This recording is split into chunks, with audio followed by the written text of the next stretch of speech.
পঞ্চম শ্রেণীর ছাত্রের রহস্যজনক মৃত্যু। কালাইন কলেজ রোডের ঘটনায় চাঞ্চল্য এলাকা জুড়ে।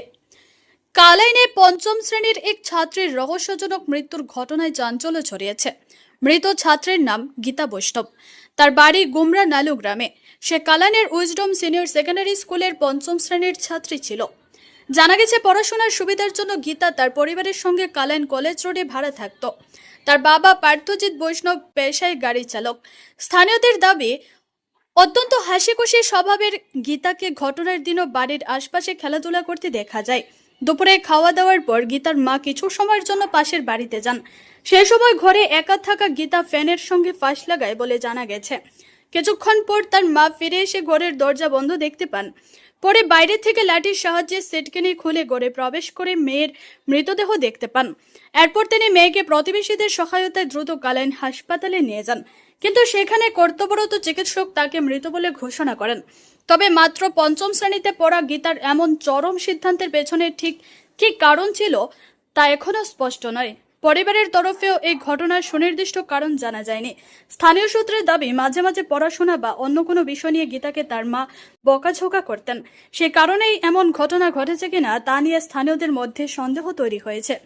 তবে এই বিষয়টি এখনো নিশ্চিত নয়। ঘটনার প্রকৃত কারণ জানতে তদন্তের দাবি উঠেছে। এত অল্প বয়সী এক শিশুর এমন মৃত্যুতে শোকের ছায়া নেমে এসেছে গোটা এলাকায়।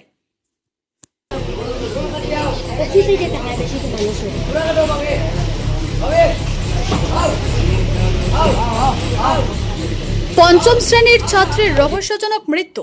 কালাইন কলেজ রোডের ঘটনায় চাঞ্চল্য এলাকা জুড়ে। কালাইনে পঞ্চম শ্রেণীর এক ছাত্রের রহস্যজনক মৃত্যুর ঘটনায় চাঞ্চল্য ছড়িয়েছে। মৃত ছাত্রের নাম গীতা বৈষ্ণব। তার বাড়ি গুমরা নালু গ্রামে। সে কালাইনের উইজডম সিনিয়র সেকেন্ডারি স্কুলের পঞ্চম শ্রেণীর ছাত্রী ছিল।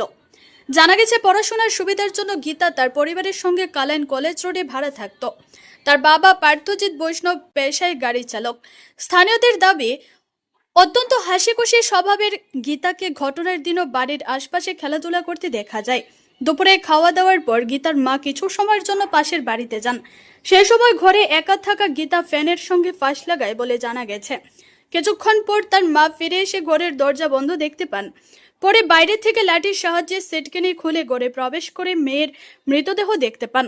এরপর তিনি মেয়েকে প্রতিবেশীদের সহায়তায় দ্রুত কালাইন হাসপাতালে নিয়ে যান, কিন্তু সেখানে কর্তব্যরত চিকিৎসক তাকে মৃত বলে ঘোষণা করেন। তবে মাত্র পঞ্চম শ্রেণীতে পড়া গীতার এমন চরম সিদ্ধান্তের পেছনে ঠিক কী কারণ ছিল তা এখনো স্পষ্ট নয়। পরিবারের তরফেও এই ঘটনার সুনির্দিষ্ট কারণ জানা যায়নি। স্থানীয় সূত্রের দাবি, মাঝে মাঝে পড়াশোনা বা অন্য কোনো বিষয় নিয়ে গীতাকে তার মা বকাঝোকা করতেন। সে কারণেই এমন ঘটনা ঘটেছে কিনা তা নিয়ে স্থানীয়দের মধ্যে সন্দেহ তৈরি হয়েছে। তবে এই বিষয়টি এখনো নিশ্চিত নয়। ঘটনার প্রকৃত কারণ জানতে তদন্তের দাবি উঠেছে। এত অল্প বয়সী এক শিশুর এমন মৃত্যুতে শোকের ছায়া নেমে এসেছে গোটা এলাকায়।